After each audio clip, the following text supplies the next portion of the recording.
So with every GT Online update, there are changes that happen that for the most part are on the patch notes. However, some of them are off the patch notes and not mentioned directly by Rockstar at all. In this video, I'm going to be going over some of the awesome additions that are both on the patch notes and some more hidden changes that are more secretive. Starting off with some of the more obvious ones, Rockstar have added drift tires into the game. Well, actually they're called low grip tires, but they basically allow you to drift easier. The catch is that they're only available on the new cars with this update. You cannot put drift tires on the older vehicles, unfortunately. And while we're on the topic of wheels, I might as well mention this one too. You can now take off bulletproof tires. I know a lot of people in the car community were requesting this feature for a long time now, so it's great to see it finally be implemented. But back to the low grip tires for a second. The way they did it is that you can't have bulletproof tires on top of the drift tires, which is very stupid in my opinion. So if you put the drift tires on, just be prepared to pay $25,000 again to put back on the bulletproof tires, unless of course you want to leave it that way. But I will tell you, driving with the drift tires outside the test track is torture. Another great change customization wise, you can now put on any color headlight right at the LS car meet, meaning you don't need to own an arena or any property to do so, which is a huge deal. That was always one thing that annoyed me so much about Arena War, was that you could only put on the custom headlight colors at the arena workshop. Well, now that doesn't seem to be the case. You now have the option to stance, use hydraulics, and raise or lower the roof of your car through the interaction menu.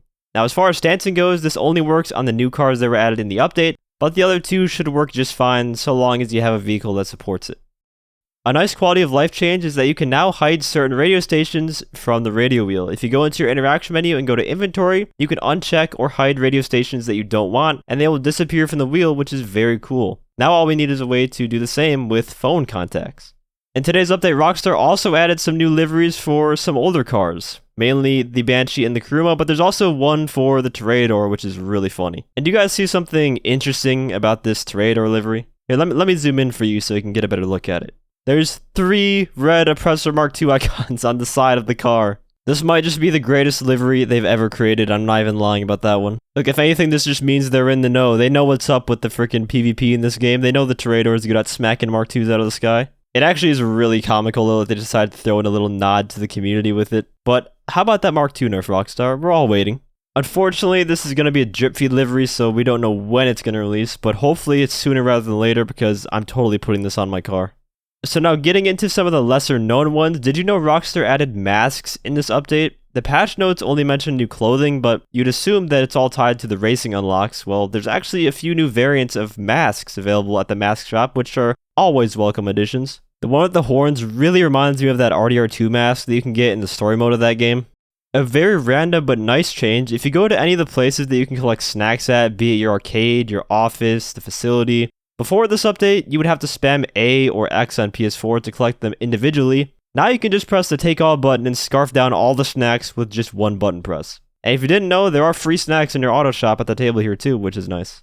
And now to end the video, we have the weirdest change yet that I can only assume is unintentional. When you call in any aircraft now, it's always going to spawn next to you like it's a normal car. And I know some of you might say, wait, what do you mean? That's a good thing. They might have meant to do that. I just don't think that's the case because it makes using any big aircraft literally impossible. If you call in the Alkonost or the Bambushka at anywhere that isn't an airport, it's just going to blow up as soon as it spawns in. So I highly doubt they intended for this to be a thing. I see it getting fixed relatively soon, so enjoy it while it lasts, I guess. It's just a weird thing that they did here. Anyways, those are all the changes that my community and I have discovered. I've been hearing about some changes to the Caprico heist. I didn't want to mention anything here just because that's something that I would need to do more research on myself because I'm hearing a lot of mixed results there. So what I'll probably do is just do a separate video on the changes to the Caprico heist because that's something that I would like to do my own research and do the Caprico heist myself to see what has changed with it. But let me know if there's any changes that you have noticed that I didn't mention here in this video. And if you enjoyed the video or found it helpful, feel free to leave a like as well as subscribe to my channel for more Los Santos Tuners content. Huge thank you to all my channel members for your support. If you'd like to become a member for some exclusive perks, you can either use the join button or the link that's down in the description. And as always, thanks for watching and have a great day.